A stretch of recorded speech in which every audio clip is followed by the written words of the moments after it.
AfricaCommsWeek, probably now more than ever, even 5 years after we launched the first campaign.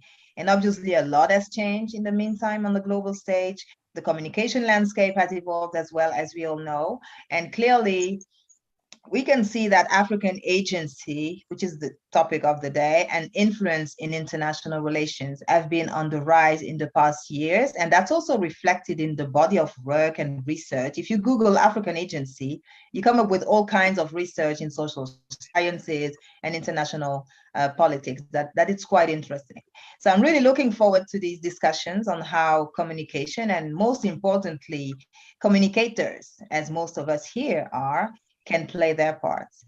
And I'm now inviting Henri Bernard Solignac-Lecomte from the OECD to take the floor. And I really thank you all for being here.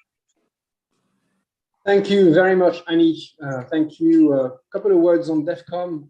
It's an international network of communicators in the field of development cooperation. We're basically trying to find and to promote better ways to engage with citizens all over the world on international cooperation, solidarity, and sustainable development. So we're part of the Development Center, which is a bit of the OECD that's open to OECD and non-OECD countries. 11 of our member countries are African countries. And we have our major Africa report, Africa's Development Dynamics, which we write in partnership with the African Union Commission. And that's why I'm particularly happy to welcome here amongst us my good friend Patrick Olemo today. Bon te voir, Patrick, bienvenue. We're also gearing up to our International Economic Forum with our African Union partners on the 10th of June. I warmly encourage all of you to attend. And all this to say that Africa's agency is actually a topic that's extremely important to us. And I'm really glad we're having the discussion today. Climate transition is the perfect example of where we need to discuss Africa's agency. It couldn't be more urgent. You saw that just days and weeks ago in Pakistan and India, cities suffered a lethal combination of more than 50 degrees Celsius heat wave with high humidity. Even here in France, where we're based at the OECD, farmers are losing crops and livelihoods. And in Latin America, you have landslides that are becoming more common. You saw them killing people, driving more of them homeless. And of course, we know that that crisis hits the most vulnerable the hardest. And these are also the people who are probably the least responsible for the crisis. So here's the question: what should countries who have not caused the crisis help with the bill? Even if they agree that we need action against climate change, they also point out the short-term costs of the transition, and they expect their partners internationally to follow up on their financing commitments. Meanwhile, the war that Russia is waging on Ukraine is pushing food prices through the roof, disrupting supply chains and making the impact of climate change even worse. So what's clear is that none of that can be solved other than through collaboration and mutual learning. So we also know that addressing these challenges depends on all of you communicators, because we need to engage audiences. If we believe that Africa's agency is important, we need to back it up with support from all over the world to tell powerful stories and convince our audiences to join us in promoting sustainable development and promoting that solidarity that we need. So that's why we're very happy to be partnering again with ACW today. So thank you very much, Annie and Yola and the team for partnering with us. And before I hand over to Nancy to moderate our excellent panel, I'd like to encourage all of you participating to really take an active part in the debate. So use the chat box to introduce yourselves, ask questions, and add any comments you have. Finally, this event is being live streamed on YouTube and recorded. And if you're watching us on YouTube, you can also add your comments there. So without any further ado, now it's my time to hand over to Nancy. Thank you very much, Elena, and thank you, Annie, for the wonderful introduction. And thank you, everyone, for joining us for this webinar. Just some quick house rules that I don't think was mentioned. We have a chat function, so please feel free to post your questions, your comments, any question you have, feel free to interact. And we have the OECD team behind the scenes will be ready to respond. My name is Nancy Onyango. I'm a communications consultant based in Nairobi, Kenya. And it's my pleasure today to be the moderator of this panel of a subject that I'm very passionate about. As a communication professional myself, working in the African continent and always faced with the challenge of communicating Africa, not only communicating Africa to the external world, but also communicating Africa to Africans within the continent and the diaspora. So this whole discussion on Africa's agency, and particularly if we look at Africa, the debate that Africa has on the issue of climate change, I think it's a very timely issue because we have we've had a series of engagements with the subject, and it's time for us as African professionals, African communicators, to interrogate on how best we can tell our African stories. So the objectives of this webinar today is primarily to discuss the challenge of Africa's agency on the global stage, because we know there are a lot of conversations that are happening that demand our strong participation, not only as victims, but also as a strong contender in this discussion that affects Africa. And then we are also going to look at storytelling, which is very important, particularly to us as communication professionals, because it all starts with us as communication professionals, how we tell our African stories in the international debates. It actually translates to how the stories are received and how the world can actually engage with us. We hope by the end of this discussion, this very enriching discussion that we'll have with our panelists, we'll be able to promote learning and storytelling and better storytelling amongst us as communication professionals, and also see how best we can actually put out stories, particularly around climate change, that would interest a much wider audience. And when I talk about the audience, we have the international audience and we have our African audience. I'd like at this stage to introduce our panelists, very distinguished panelists, and we thank them so much for taking their time off their busy schedule to join us. We are joined by Sophie Masipa, all the way from South Africa. She's a renowned, respected communications professional, and she's a founder and CEO of Gomu International. Welcome, Sophie.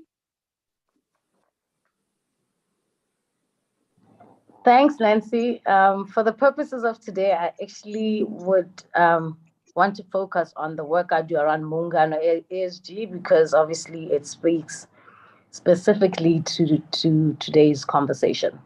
But I'm so glad I could join this panel in the end. Okay, welcome, Sophie. I know you've been dashing from events to events. Thank you for making time. Thank you.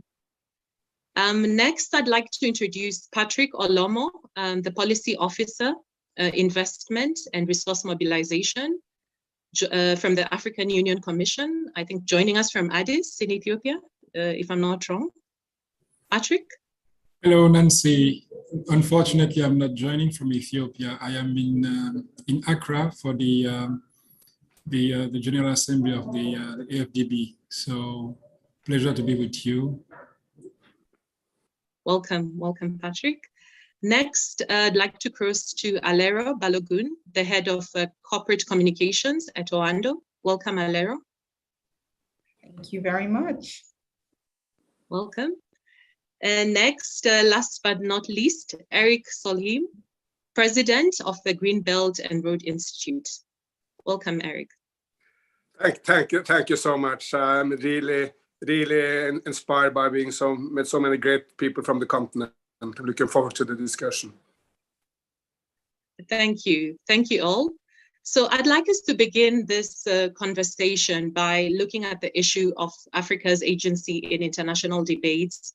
And as I was preparing this panel, I came across a very interesting paper on the Africa Spectrum Journal, which is titled Exploring Africa's Agency in International Topics, that underscores the role and influence African actors and communicators have in shaping narratives in international relations.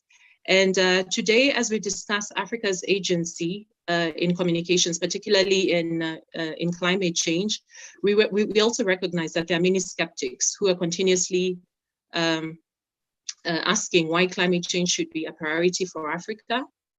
And we also know, on the other hand, that a stronger agency in international debates for Africa ensures that we have an equal seat on the table, or we can actually be able to be looked at as an equal contender whenever we are discussing international topics or issues that Africa has a stake on it, climate change being one of it, and not to be perceived as a victim of climate change, and also not to be looked at as a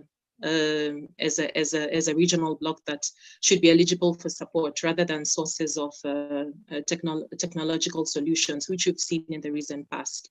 So maybe if we move over to Patrick, it would be good if we can hear from you, because you're at the African Union Commission and you are actively involved in international climate change discourse. Would you perhaps give us a bird's eye view on how the policy priorities are reflected in these discussions whenever you have the discussions in the Africa Union? Thank you very much, Nancy, and thanks for the question. First of all, I would like to underline the fact that, and I think you are well aware that this meeting is being held at a time when our continent is facing three major challenges, one being the COVID-19 pandemic, the second one being the Ukraine-Russia war, and the issue of climate change. Those issues have certainly, as Jean-Bertrand just said, have exacerbated some other challenges that Africa already faces when it comes to the implementation of its development agenda. And you can see that African countries are operating today in a completely different geopolitical landscape that is, reshaping and changing. Also, I would like to highlight the fact that the session is also held today at a time when, African ministers of finance, economy, planning, and central bank governors are caucused here in Accra, Ghana, for the General Assembly annual meetings of the African Development Bank under the theme Achieving Climate Resilience and a Just Energy Transition for Africa. You can see that all these issues are, putting climate issues at the center of the policy development in Africa. And you can also see it when you look at the trends, in history. When we talk about Africa, you will see that this, discussion about a climate, friendly environment for humanity is not new in Africa.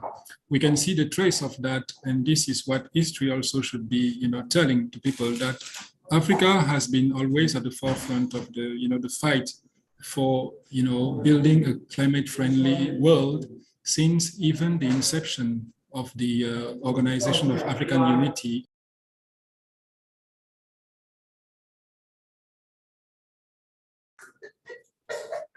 In 1960s. So you can see that this has always been, at the center of the discussion. Sorry if you can hear people talking around, because I'm in a conference, in the conference center. So this determination for African countries to build a climate resilient continent has always been at the center of the discourse of policymakers. We can see it since 1960s.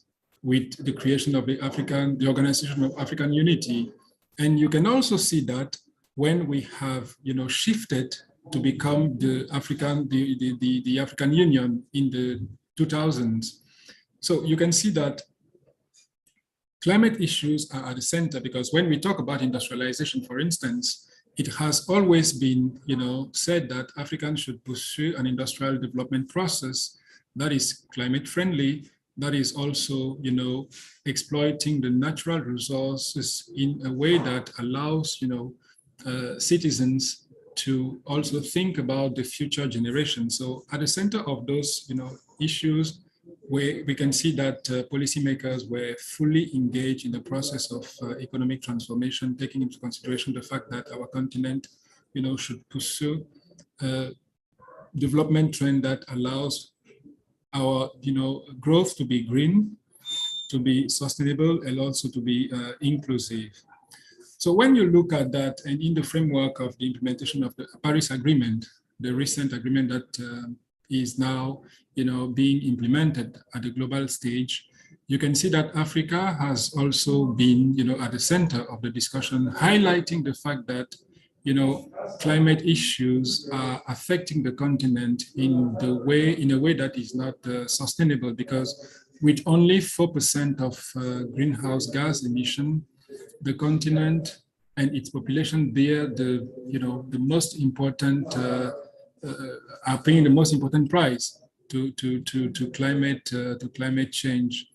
And also, when we were designing the UN Sustainable Development Agenda that was adopted in 2015, you can see that Africa was also at the forefront of that discussion, with the Common African Position that has, clearly underlined the priority of the continent when it came to the implementation of the climate global agenda. So, taking into consideration all this, we can see that leaders in Africa have always been given priority to, issues related to climate resilience and to climate change.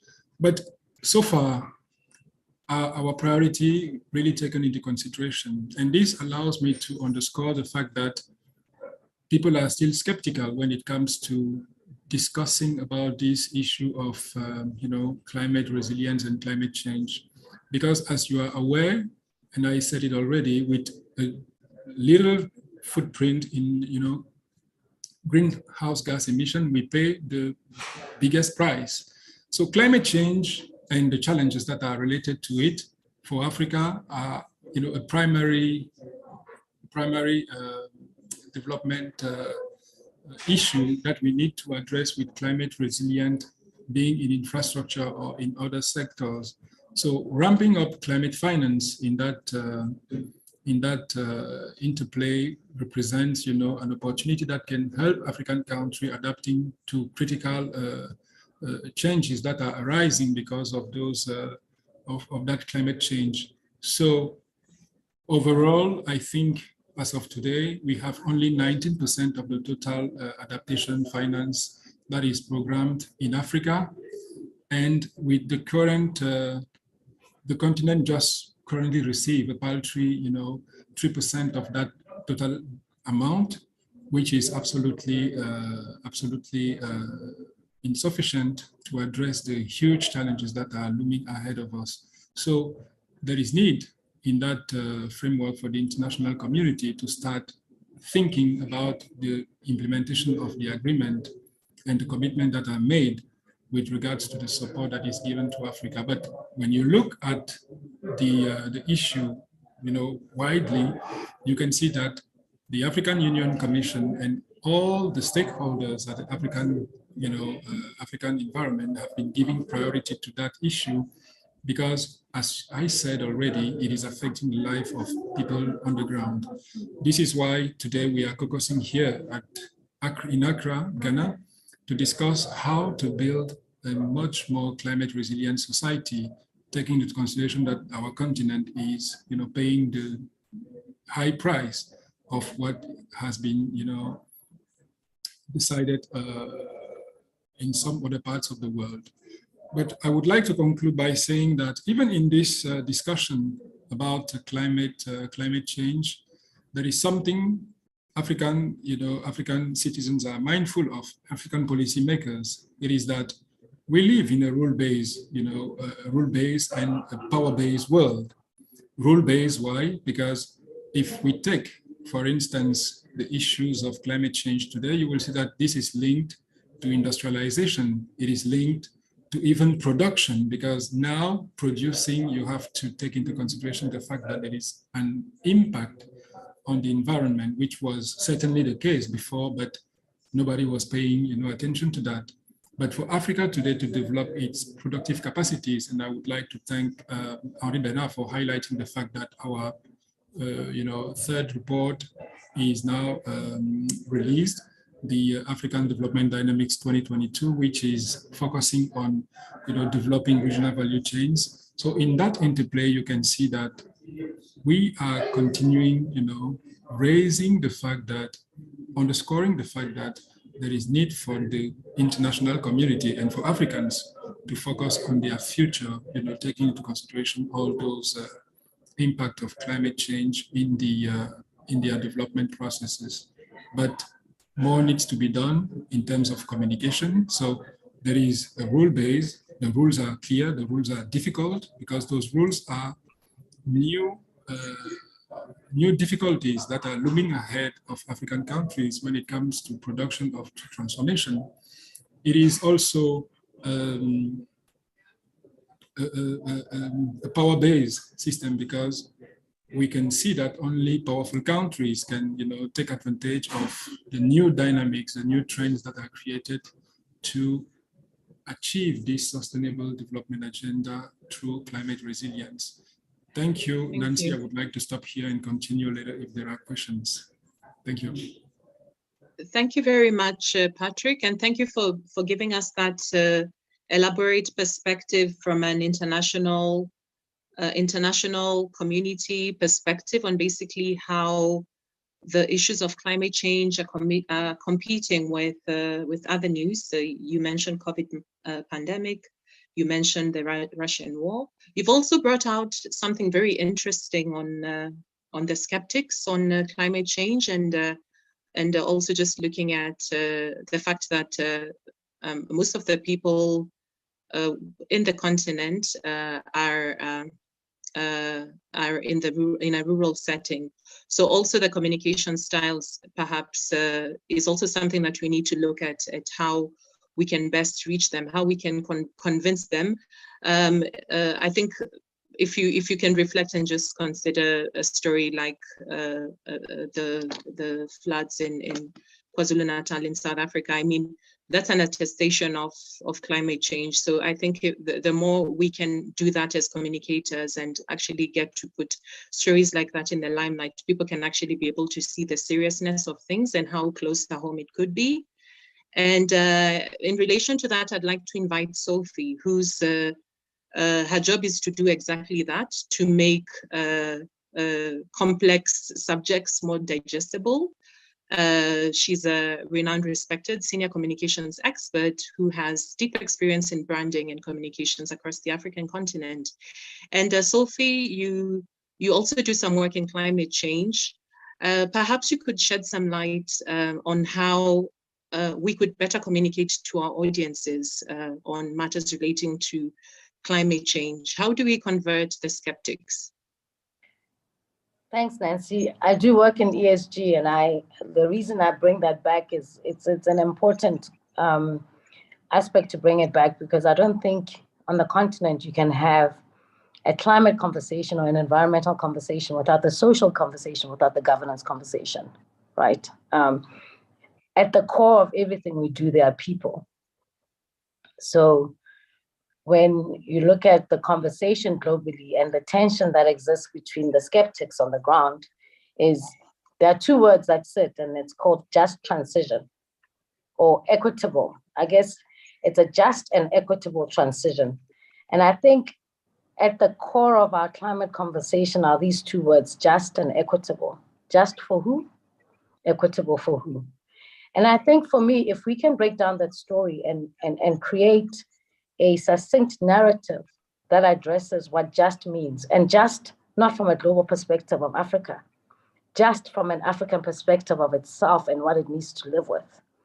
And with the people at the center of it to create equitable structures, then we can get around this tension of what that means. Because to take the three areas that Patrick highlighted, one, he highlighted the COVID pandemic. I think the COVID pandemic taught Africans one thing. I think for the first time, we really learned to almost move in sync around our own narrative. So I think we can really take the learnings from COVID and say, okay, how do we create a story that's about us, that addresses the needs of Africans in addressing the climate conversation. The next level, the next, I guess, building story I want to take is the war he spoke about, because that brings in a certain dynamic, and the climate conversation on the continent. I believe that sometimes the skeptical element comes in that the tension is between, you have mouths to feed. What does it mean that you want to have a climate conversation? Actually, that whole value chain feeds into each other. If we can tell the story of how what you spoke about, KwaZulu-Natal, or how drought impacts on the everyday man, then we start to have, it's not like, then we're starting to have a climate conversation. I'm always defeated by the fact that our whole oral history, our whole African history is based on storytelling, whether it's oral, whether it's written. We've written so many stories about fields and farm fields that have run out of millie, and communities that have run out of maybe shared a glass of wine, or even in the Bible, Jesus converted water into wine. But yet we're not finding sufficient connectivity of stories. And I think to be able to have that conversation succinctly, we have to then say, what is the data? We have to base it off something that is aligned. So let's start with the data, convert the data into stories that make both sense for the spaces in which we're trying to impact globally, to how does it impact on the everyday man? How are people impacted? When I look at the stories coming out of the floods, every single day I'm writing to friends and finding out how they are. And when I consider a conversation, I'm looking at the photographs and I say, how do I have a conversation with this person about climate change? But because of that experience and the experiences, it's important that we address and we showcase and we connect the experience and how we tell that story. I think it's really key. But for me, we talk about Africa agency all the time. We talk about Africa's difficulty on the global stage. I don't think it's necessarily always it's not a climate change issue. I think Africa's agency, although improving, we haven't been able to find maybe a common theme that impacts all of us. And that's why I saw COVID as a very important narrative phase, because for the first time, the world was impacted in the same way. The first time Africa was also facing the same challenge. And I think that if we treat the climate discussion the same way, where Africa is impacted by the same challenge, that ultimately is going to impact the daily lives of every African, impacting on dignity, impacting on the ability to earn, impacting on sustainability. I think for me, until we highlight and create those stories and lift them up from the paper, lift them up from the data, lift them up from everyday happening, we will struggle to close that gap and that tension. We have a wonderful opportunity coming up at a time where we're having these climate conversations. There's COP27 happening in Cairo. What a time to be alive, to be able to crack that narrative for Africa. I'm sorry, I spend my days talking about just transition, the narrative for Africa when it comes to climate change. And it goes back to what you're saying. How do we not become victims when, if you go back to the stats, 4% versus what we receive, it's very difficult not to go back to those numbers. But the reality is, we have to determine what just transition means to move our society forward in the context of deep poverty, in the context of a lot of societal challenges that exist. Thank you, Sophie, and thank you for that powerful. Thank you for that powerful addition on the discussion, and basically how we can better tell the stories and moving stories from the ground up, so that any person who hears about climate change can actually be able to resonate with the stories. I mean, I've been looking at the stories from KwaZulu-Natal. I mean, it's very emotional, and I mean, for you to meet a skeptic who still feels climate change doesn't exist, and just next door people are mourning their family members. I mean, it's sad. So I believe we have a challenge as communication professionals on looking at the issues you've highlighted on ensuring that you have the equitable, just transition in the whole process. And I liked how you say you brought about the fact that we need to look at how we can actually find something that's common and relatable across all demographics. So whether you're in a rural setting, urban setting, you're in the diaspora, you're not in the continent. I mean, we see flooding stories everywhere across the world, and I think it's important for us to be able to find a link, find something that will be able to get people to understand what's the middle ground. I mean, what do people care about?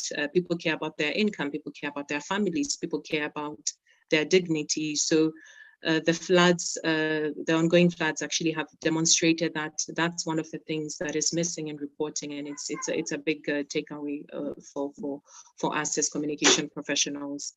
I'd like us to cross over to the private sector perspective and talk to Alero, who's with Oando, and it would be great if we can also just get a perspective of how the continent's local companies are perceived internationally.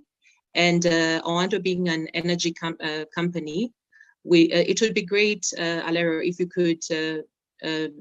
could paint a picture on the storytelling, particularly in a global perspective. How are fellow African-based companies perceived when you look at international debates around climate change, around renewable energy? I think it's an interesting one for me. Obviously, I work with an oil and gas company, and the focus really within the oil and gas sector is how do we sort of transition or sort of expand our portfolios into cleaner energy. So as a local African narrative, so we've always been invited to these sessions where we're part of this conversation. But when you speak to local companies and how they're perceived, I think from a global perspective, what you have are global brands who have branches in Africa, and those branches will go and speak. And so they're not necessarily speaking as a local company. You then have local companies, but the question you need to ask of the local company is that, is their goal to push a narrative that is bigger than the local environment that they operate in? And I think for a lot of local companies, the idea is how am I great in the country that I operate in? And they're not necessarily looking at a global narrative. For us, when we started the business, it was very much about changing the African narrative and that was even less about climate change and less about social issues and really around governance. That there's a narrative that says if you're an African company, there's a certain way that you operate. And so because of that, it's very easy for us to go to international conferences and we're able to speak about climate change. We've expanded our portfolio and we're able to speak about renewable energy. But I want to just tap into what Sophie has said. If you look at local companies, international companies that are even based here in Africa, I think the focus is very much on ESG. And even within ESG, it's very much the social side of things as opposed to the environmental side of things. And even within ESG is a framework that has been developed in the developed world and has been brought to us. And you have companies who will say to you, we can help you improve your ESG ranking. So have I really bought into this idea of creating a truly sustainable world? So I think those are some of the questions that we need to ask ourselves.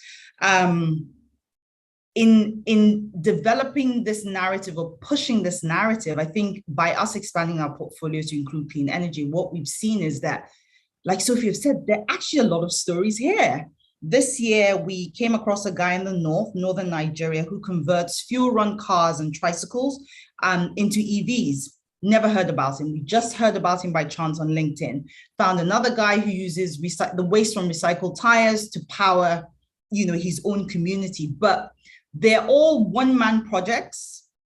If the right person, the right company, the right media doesn't see them, their stories aren't told. So maybe the biggest challenge for a lot of the local companies is, in addition to trying to make a revenue, convert that revenue to a profit, do I really have the time to invest in real sustainable endeavors that are good for the community, that are good on a social basis, that will help the continent? Do I then have, when I've done that, do I have the resources to then tell the story to a global audience? And I think that's the challenge that we face. I'd read an article recently, just again around just this messaging around climate change in Africa, and it said it done a Google search to find the most searched word in Africa, and it was jobs. Climate change didn't even come. It's just not something people talk about. So when you even speak about skeptics, I don't believe those skeptics are in the rural areas. They may not call it rural, they may not call it climate change, but they're aware that something is happening. 20, 30 years ago, they didn't experience flooding like this. 30, 40 years ago, they weren't droughts like this. So they know something is happening. They just don't understand what it is. So going back to what Sophie said, it's what are the stories that you can tell that really connect with these people because they can see it, they're experiencing it. And a lot of the most innovative solutions will probably come from them, but there's nobody to tell their stories. I don't know if I've answered the question or giving you more problems. I think you're pushing us, thank you very much, Alara. I think you're pushing us to a very interesting direction, and as communication professionals, I think it's something that we struggle with, especially in an era of competing with global news. And also, I think it will also bring the big conversation around resources and scouting for news. And nowadays we're seeing news breaking in Instagram, WhatsApp, and Facebook. So the stories that you're highlighting, for instance, somebody generating waste energy on a personal level, a one-man enterprise, we're increasingly seeing them being broken in social media platforms. And for us as communication professionals, I think we need to also try as much as possible to follow the news and to understand, particularly where are these interesting innovations happening? How can we best bring them to the international limelight? We don't have to wait for a Western entity to break the news so that it's breaking news. We can as well do it on our platforms. And as we discuss that, I'd like to bring in Eric, who's doing exactly that. Eric, your Twitter page is very engaging, very intellectually stimulating. You continuously bring out inspiring messages on how we can tell stories. And I'd like to ask you, how can we shift the narratives to a more solution-based, ethical-based angle and get more people to engage? You've been quite successful in doing that and getting our attention online. How do we amplify that?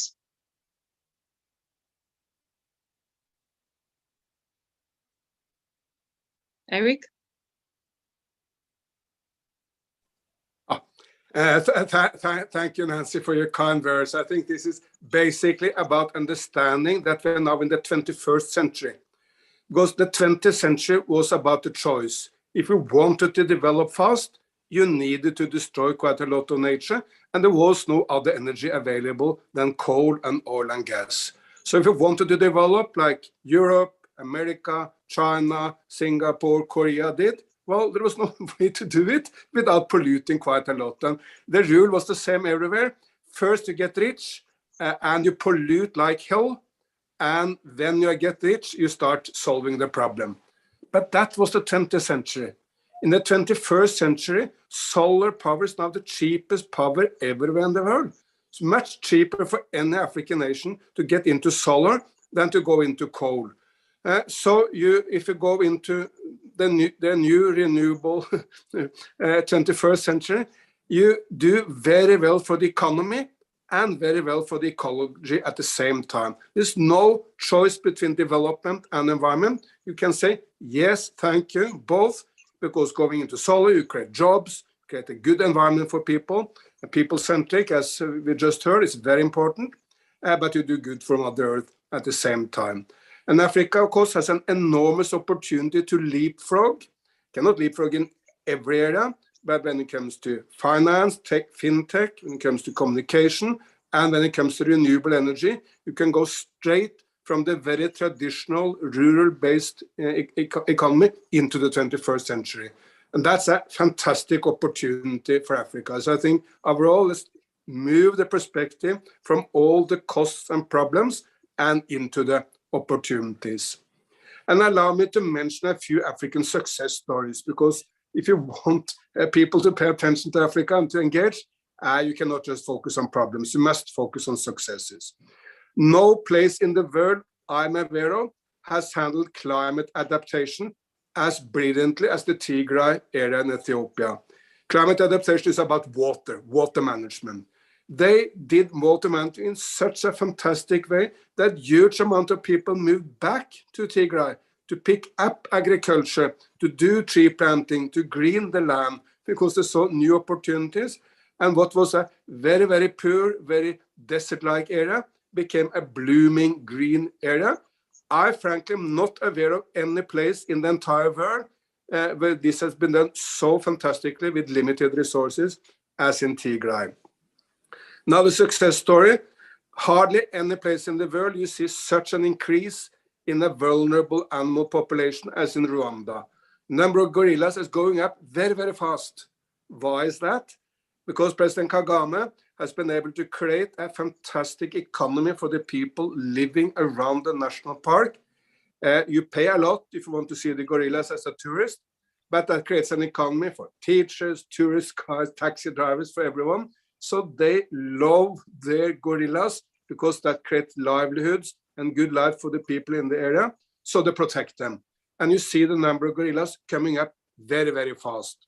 Because Botswana is another success story on animal management. Kenya and Tanzania can also present success stories.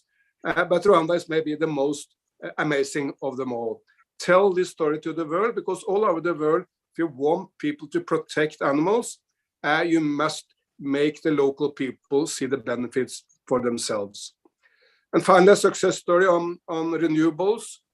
When I lived in Kenya a few years back, the entire debate in Kenya was, do we want a coal-fired power plant at the Lamu Island? Some NGOs protested, but by and large, the government of Kenya wanted this coal plant, and China wanted to provide that coal plant to Kenya. Then, both in China and Kenya, the same happened. The Kenyan government started becoming in doubt, and at the end, the Kenyan government said, no, thank you, we don't want a coal-fired power plant at Lamu. And exactly at the same time, China said, we will stop all overseas Chinese investment in coal, and we go all out for solar and wind. And of course, Kenya has the opportunity to become a renewable powerhouse, enormous opportunities in geothermal, great wind parks in Turkana already, but there are many more opportunities. And of course, the sun is basically shining all the time in Kenya. So in solar, Kenya also has enormous opportunity. So what was a problem about coal is now an enormous opportunity for Kenya to power its people through renewables. So these are just 3 success stories. Tigray on water management, Rwanda on wildlife, and Kenya on renewables. But there are many, many others. And I see the 21st century with a young population in Africa, with a very vibrant, industrious, innovative population. Africa has any opportunity to leapfrog into the greener future. Thank you very much, Eric, and thank you for sharing your secret, which I think it's very interesting actually to note as a communication professional. Most people are tired of the stereotypical representation of the African continent. I mean, those tired stories of Africa being the poor, hopeless continent as we were known some years back. And thank you very much for also sharing your success stories. And it's important for us as professionals to always look out for those, because it's always what attracts people to continue to believe in the continent and to always want to engage in international debates. I want us to next move to the issue of storytelling, which has been cropping up in all our discussions. And as we discuss storytelling, as communication professionals, we recognize that we have an important responsibility in not only telling stories for the sake of telling stories, but for telling ethical and credible stories. And what do you mean by ethical and credible stories? Ethical and credible stories mean that you're basically putting out a story that doesn't shy away from discussing the problems, provides local context, the nuances, calls people by names and places by names, has specific details such as statistics and data, which Sophie mentioned, and also gives the place a face, not just any other place in the continent. And our African continent has been and continues to be a victim of the negative and unethical reporting that perpetuates the stereotypical representation of the continent. And we need to shine the spotlight on African advocates. An example is our very own Ugandan Vanessa Nakate, who helped to bring the story of deforestation of the Congo rainforest to international limelight. I mean, this was a neglected story, but then we got an advocate who was able to rally the masses to actually understand the importance of the Congo rainforest, which is actually the lungs of the African continent. And with this in mind, as we look at storytelling, which is actually the heart of what we do as communicators, it's important that we actually consider key things such as ethics, which is really more important, and also credibility of the content that we put out. And I'd like to invite Sophie conversation on the element of looking at a fast-paced world where we're in, and us having breaking news flashing all over. I mean, if you have your cell phone, your iPad, your newspaper, I mean, there's different versions of breaking news.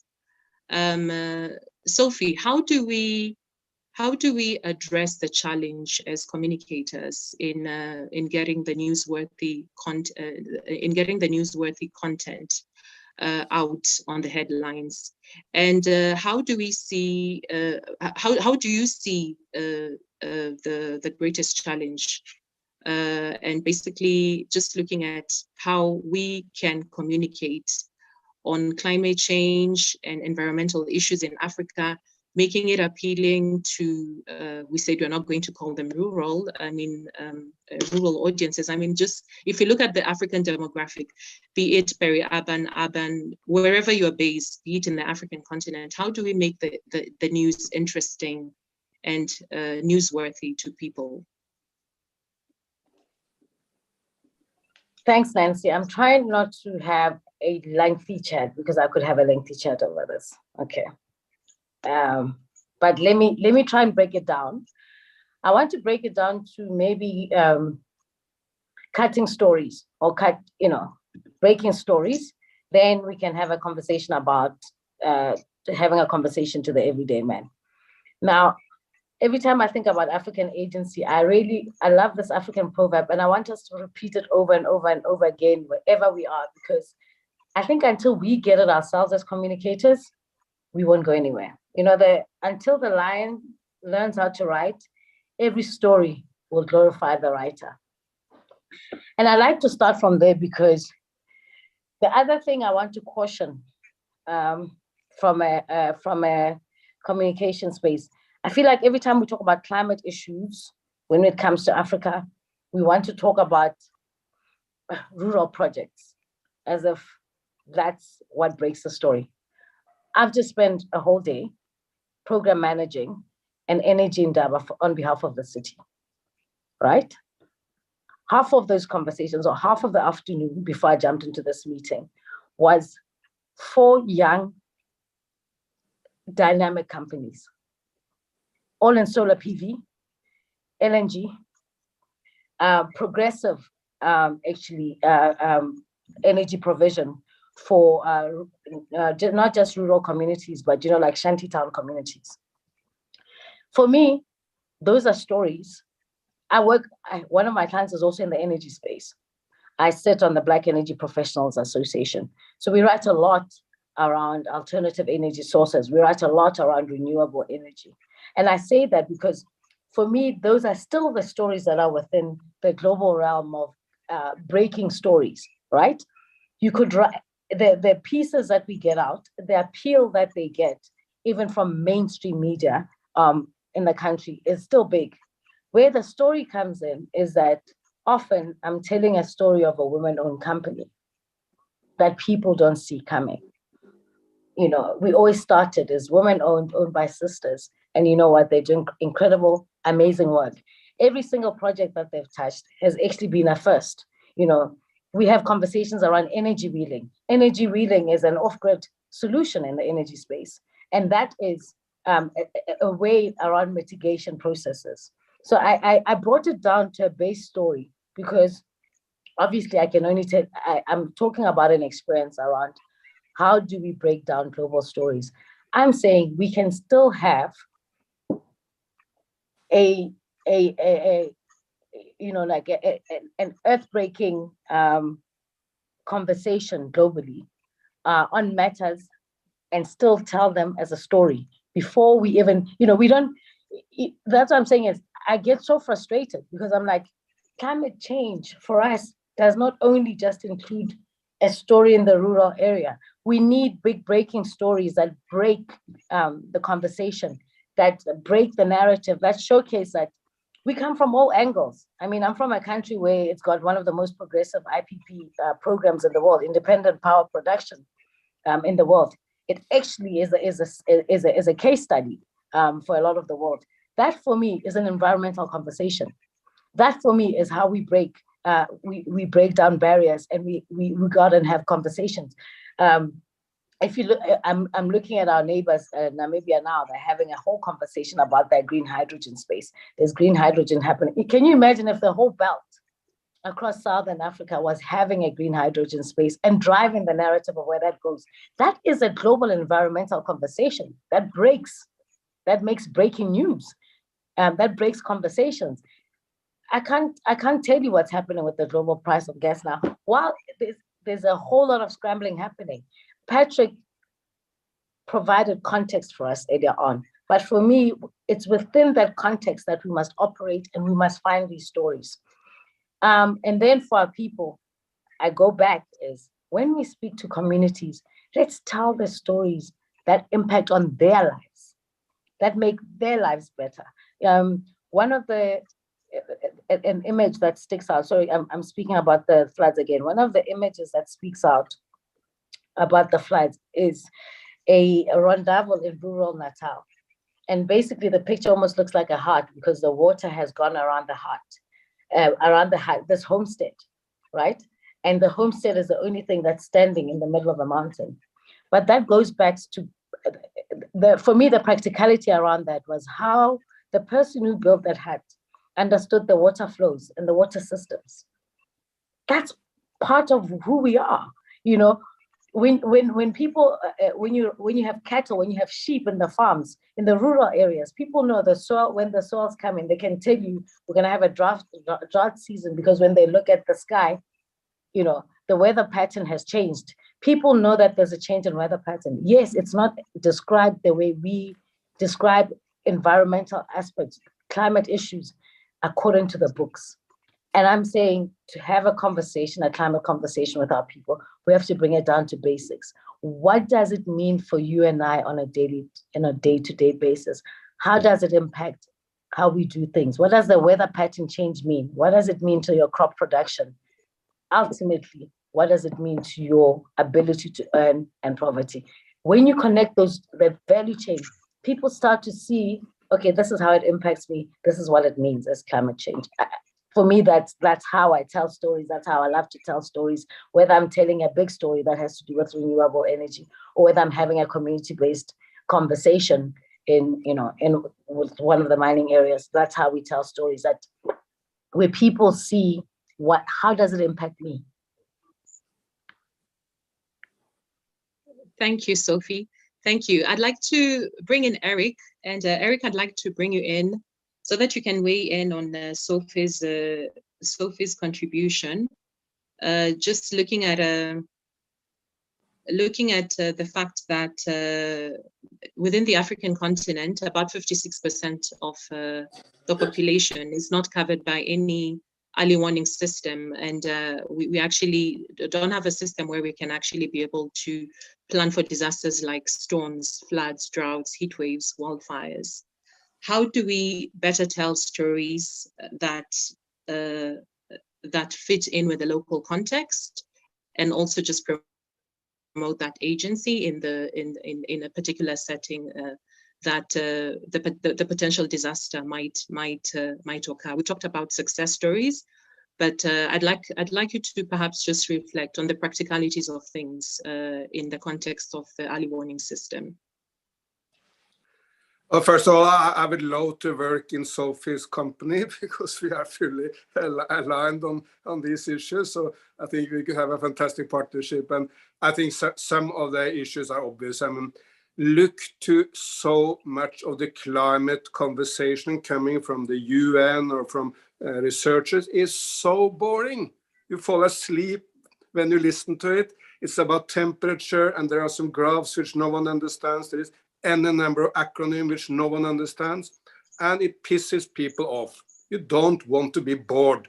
Let's make the conversation exciting. Let's make it people-oriented, because it's about people, it's about people's livelihood. Those people may be people living in the Sahel or in Joburg or wherever at the African continent, but it's about people. And let's look also to all the success stories, those who get something done, because I think people are so bored about all this hopelessness and negativism. Get the good, positive stories out, the can-do stories, people who get something done. And also remember that true, there may be more, or will in all likelihood be more extreme weather in the years to come, but states are also much better prepared for this than in the past. So while you will see more wild weather, fewer people will perish in these catastrophes, fortunately, because even the poorest African nations, say the Malawis or the Madagascar, are much better prepared for catastrophes than was the case a few decades back. There are a couple of areas we should avoid. We should avoid the Africa glasses, the Africa lenses, the idea that there's one Africa with one story. I mean, sometimes at national conferences, a person is picked up and that person is the voice of Africa.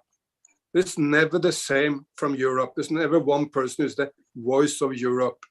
Because I'm living in Norway, Northern Europe, situation is very, very different from, say, Moldova at the border to Russia, which is a much poorer nation.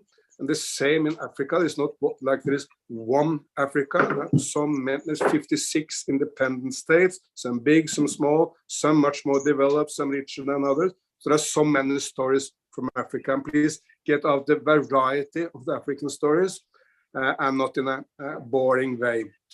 And if you allow me one final thought on some issues also Africa need to hit back. And the number one issue is the geopolitics. You see some people, particularly in the United States, but also other places, who want to see Africa as a playground for the geopolitical competition between the United States and China. Africa should hit back, because there is not one out of all these 56 countries in Africa, I'm not aware of one which do not want to be close to the United States and China at the same time, to get investment from China and from the United States, aid, political engagement, people-to-people contact.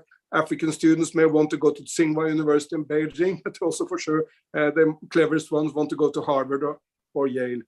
So Africa should very, very clearly hit back and say, we are our own masters. If you have some play you want to keep playing will keep out of our continent, because here we want to be very closely and very friendly aligned, both with the West and with China, and of course, by the way, with India and Brazil and so many other powers, Turkey, which is more and more also a major investor in Africa. Thank you, Eric. And thank you for your powerful remarks. We need to hit back. We need to hit back and challenge the narratives and provide fresher narratives that are not boring.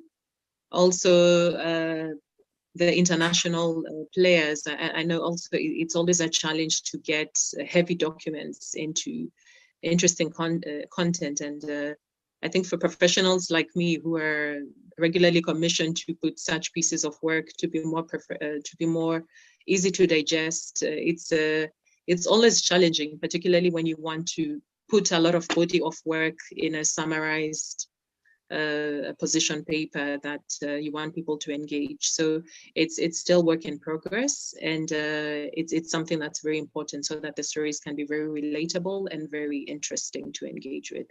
Thank you, Eric. Patrick, I'd like to bring you over, and I'd like you to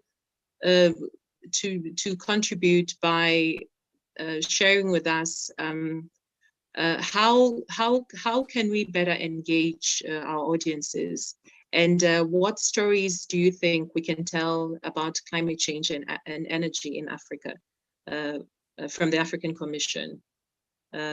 What are you seeing? What stories do you think are missing? Thank you, Nancy. The first story we should tell our people is a story of truth. Truth, why? Because when you can imagine that around 60 million people in Africa, today do not have access to electricity, and nearly 900 million people lack access to clean cooking facilities. And these people are mostly located, in rural area where the voice of people are clearly not sometimes heard. The challenge when it comes to that, and I will take a personal story. Long ago, when I was going to my village, my grandfather, who passed away already, was, a farmer. And at that time, we had the opportunity to enjoy, 2 raining seasons and 2, dry seasons. But today, nobody can anticipate what the climate is. So nobody knows. When are they farming? How are they farming? And you can imagine that when even at the village, people are now starting eating rice, which is imported from, Asian countries, mostly. So this means that, there is a huge destruction of our productive capacities in agriculture, which affects our capacities to build sustainable industrial systems that will address, the food crisis in Africa in the future. I think Jean-Bernard alluded to something that we did not discuss enough because we don't have time in this meeting, which is the disruption of, supply chains due to this, COVID pandemic, Russia-Ukraine war, and also climate change, which are disrupting completely the supply chains in the world. And if you look at the price of bread in our countries today, you will see that the price has significantly increased in just some few months. So how long are we going to continue to accept this tendency that is leading us to a catastrophe? Why do I say that? Because at the African Union Commission, we have always been voicing the fact that there is no need to send weapons in Africa. We don't need weapons. What we need is development. And development speaks about feeding our people, providing clean, and clean energy, providing also a clean environment in which people can operate, to earn their living. But unfortunately, and this is why I was saying that we are skeptical when it comes to the global discussion on climate change, because there are commitments that were made towards Africa to not only, because I don't like the word assist, to work together with countries to come up with a climate resilient compact that could help, the continent to move out of this, out of these difficulties that are looming ahead of us because of climate change.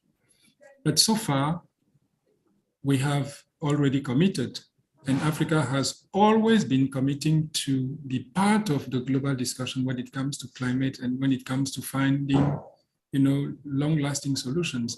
And this is why I said it is a power problem. They are telling us that we don't have to cut our forest, that we have to protect the forest, we do it even. The Paris Agreement has established that countries should publish their national contributions to to greenhouse gas. And as of today, African countries, we have 55 countries, 53 countries, 54 have already deposited their clearly national engagement in terms of reduction of greenhouse gas. How are we reducing 4%? We are already low. But still, even if we comply with that, we haven't received the amount of money that was supposed to be sent to deal with these issues. It is not only about money, it's about technology, it is about skills, it is about, finance that should be, availed to Africa to address those challenges. So as of today, there is still nothing that is done on that side. So I don't know, maybe this story, I want it to be clear that it is a global concern. It is not only an African concern, this issue of climate change. It is a global concern. And for us, it is absolutely a new constraint that is, taking us back, because as the moment when we want to develop our productive capacities, the key question is, how are we going to feed the 1.2 billion people that we have today? People that are going to be 2.5 billion in 2050, sorry. So how are we going to make sure that we are able to feed those people, making sure that the continent produces what people eat and what, makes their life easier? So that question. How is it going with you guys today? Thank you very much, Patrick. I'd like you to pause there, take a bit of a pause. We'll come back to you. Thank you. I'd like to just quickly shift the mic to Alera. I'm just cognizant of the time. Alera, I'd like to just quickly have you jump in on this issue of storytelling and just building up on what Patrick has said, which is very important on the truth. I mean, the ugly truth around people having no electricity across the African continent, which is actually vital for any development to take place. From where you sit, how can we make a stronger communication case for the adoption of renewable energies like solar power? Okay, just following on from what Patrick had said, I think I was on a panel last week and they'd asked me what energy transition means to me. And I'd said, if you imagine that the rest of the world, or the developed world, has access to power, has electricity, that's why they refer to them as the developed world. And you come to Africa, and I think it's 600 million Africans don't have access to electricity or power. And that in the simplest terms, energy transition is finally an opportunity to transition this mass population to power. and in the process really truly develop the continent. In that panel, one of the comments that was made was that Africa is still behind. Following on from what Patrick has said, we're not getting the financing. We don't necessarily have the access to the technology, the education to develop the technology ourselves. And so that means we're on the back foot, but that despite it feeling like we're on the back foot, because we don't have the infrastructure and we haven't done anything in this renewable space, and we don't also have the infrastructure for electricity to power the continent, it's an opportunity for us to leapfrog. So I think just latching onto what everyone has said, it's not necessarily a negative story. I think there's an opportunity for us to paint a very different story, a positive story. I think these one-man businesses that we see, these innovations that you see in villages are reminders that we are able to do things, maybe not necessarily on a large scale, but we are able to do things. Eric had spoken to, countries in Africa that are doing great things. But again, I was at COP26. There were only 7 African countries. Speaks to this, we're not telling our stories. And of these 7 African countries, the only 2 that really stood out, actually, let me make that 3, was Morocco, South Africa, and Rwanda. And Rwanda spoke about how they wanted to make Kigali the first fully renewable city in Africa, but it's not something that we're talking about. It's not something that you read about. If you did a search, you wouldn't find anything about it.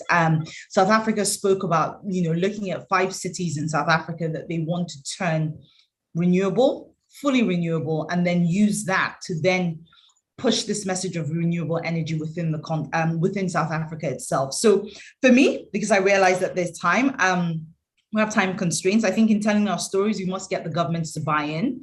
The governments have a phenomenal role and a platform to truly push a story for us. They're the ones who go for these international events. So they must buy into this renewable energy story. They must tell the stories for those who are doing it in Africa. We must get celebrity advocates. If you look at the developed world, a lot of the reasons why the man on the street is aware of climate change is because celebrities speak about it. If the man on the streets, if I use Nigeria, if you listen to Burna Boy, if you listen to all these artists, WizKids, those are the people that these guys listen to. Why are they not speaking about this? Radio is a great way to push this message. Teach and educate at a young age. A lot of what I do today is based on what I learned as a young girl. So teach at a very young age, and it then just becomes part of what you do every day. And then it's an opportunity for the likes of us who work in large organizations to be the ones who tell the stories of the smaller companies. So if we see a small company doing something great, we know they will never have the platform. So why don't we use our own platforms to push that narrative for them? So I won't say any more because I know we have time constraints, but yeah, that's it. Thank you very much, Alero. Very, very interesting discussion points from all the panelists. And I think in summary, we've discussed a number of issues, and the contending issue that we have currently ongoing is we have the disruptions of global supply chains that are actually putting a pressure on not only the commodities, the various commodities that we use on our daily use in our house and in our enterprises, but also the way we are telling stories, stories that affect us as Africans. So be it stories of health, be it stories of climate change. The question is actually how to find a balance, how do we make it more interesting? How do we make it more digestible? How can we how can we incorporate ethics? How can we relate to any common man on the street? How do we bring celebrities, as Alero mentioned, to be advocates and influencers, to be able to get people to engage with important discussions? They might not be the most interesting and most appealing, but communications professionals, that's our job. That's the challenge we have of ensuring that we can actually be able to find relatable segments that any person can actually be able to take closer home. So without further ado, I think it's now time for us to just have some few questions from the floor. I don't know, I just wanted to quickly look at the chat. I don't know if our panelists have been responding to the questions. I'd like to respond to one, actually. Okay, okay, Sophie, please go ahead. Instead of me reading it, maybe you can just Victoria asked, yes? I'm interested to hear the panelists' thoughts on natural gas as part of Africa's energy transition. It's become a hot button issue between donors, DFIs, and African governments. I think that's such a fantastic. I actually think we can finish this conversation without touching on that natural gas conversation, only because I think when I look at it, it's one of the spaces where I feel that there are also the kind of collaborative African voices coming to the table to have a conversation about what gas means to Africa's transition. And it goes back to this conversation we're having about the just and equitable, but also tags on to the 2 points that were raised. One by Patrick around who's gonna fund this transition so that we get there and we can have a proper conversation about it. But two, the conversation, what Alera brought up around the celebrity voices. So what I've seen in this natural gas space is for the first time, when we're tackling the climate conversations, African governments, African businesses are seeing the importance of rallying around this space in order to shift the decisions that are made around funding gas for African companies.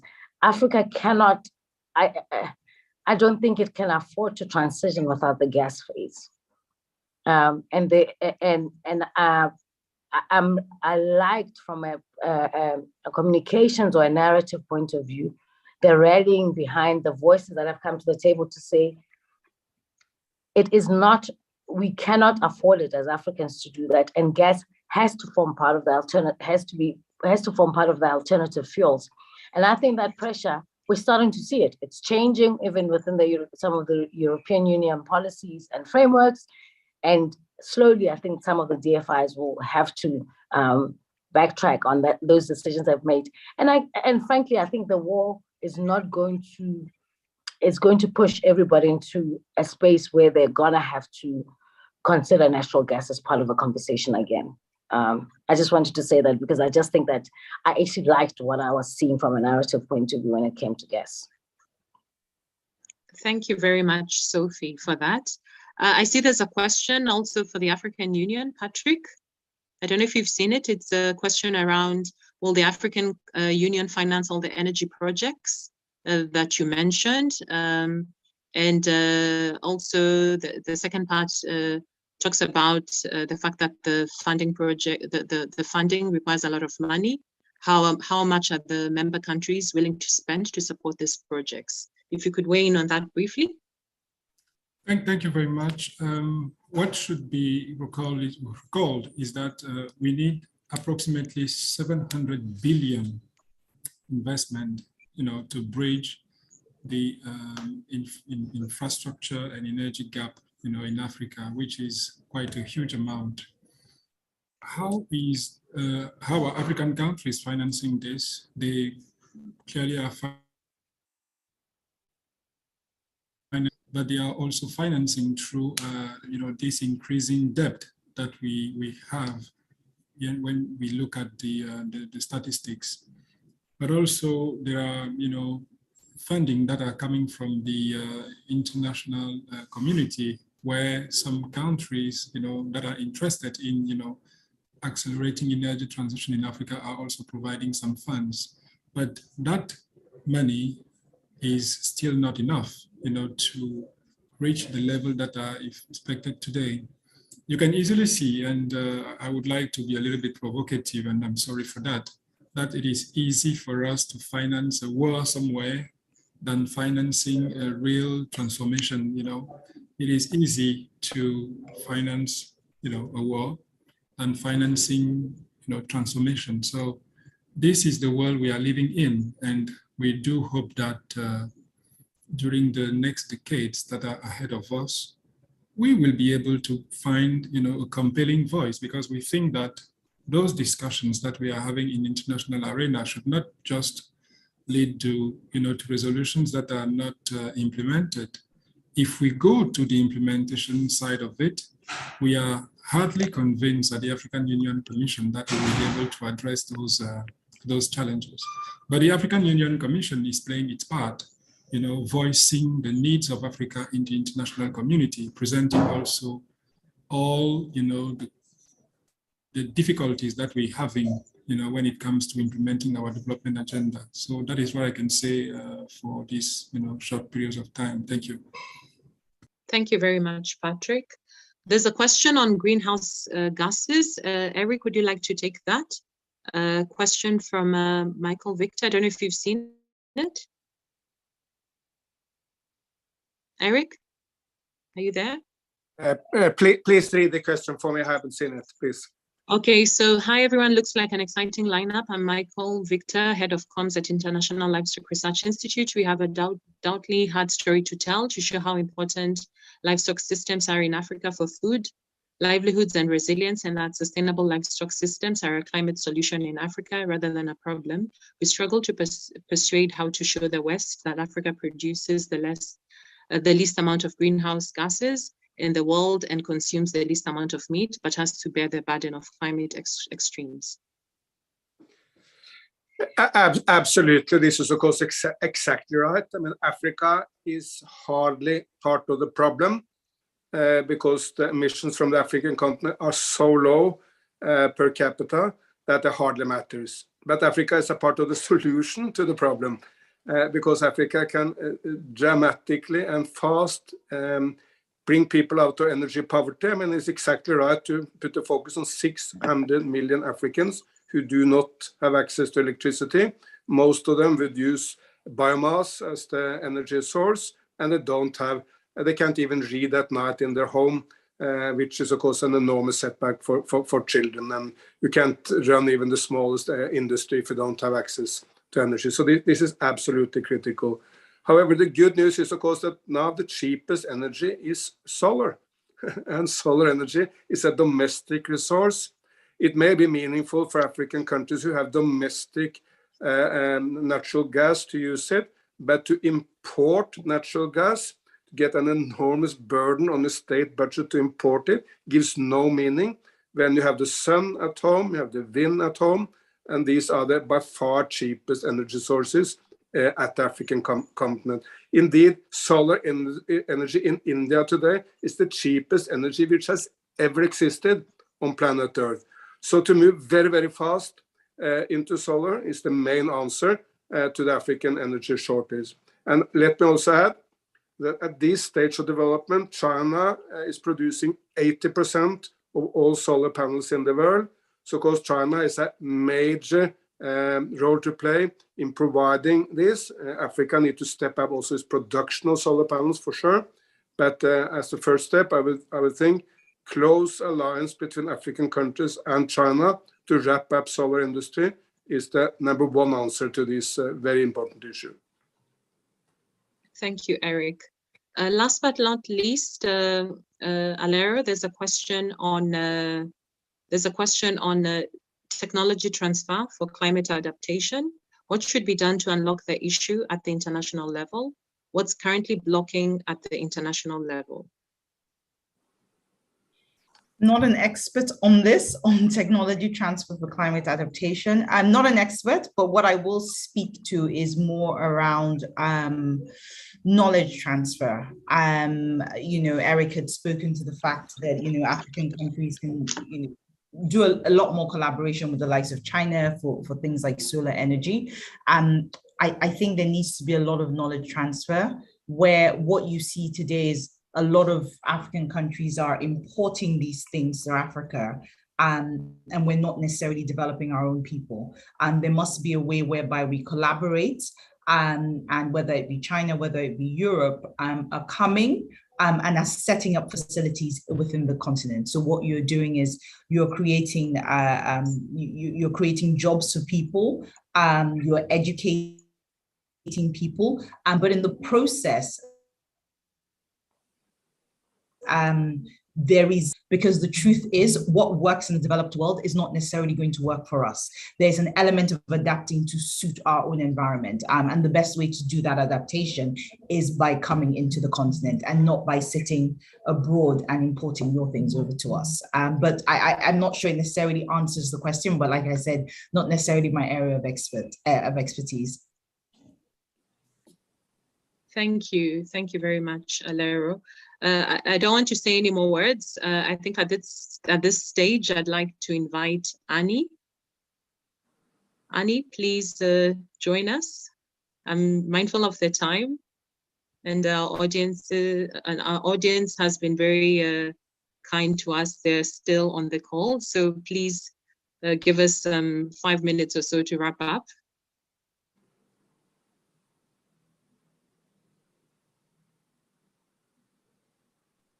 Annie?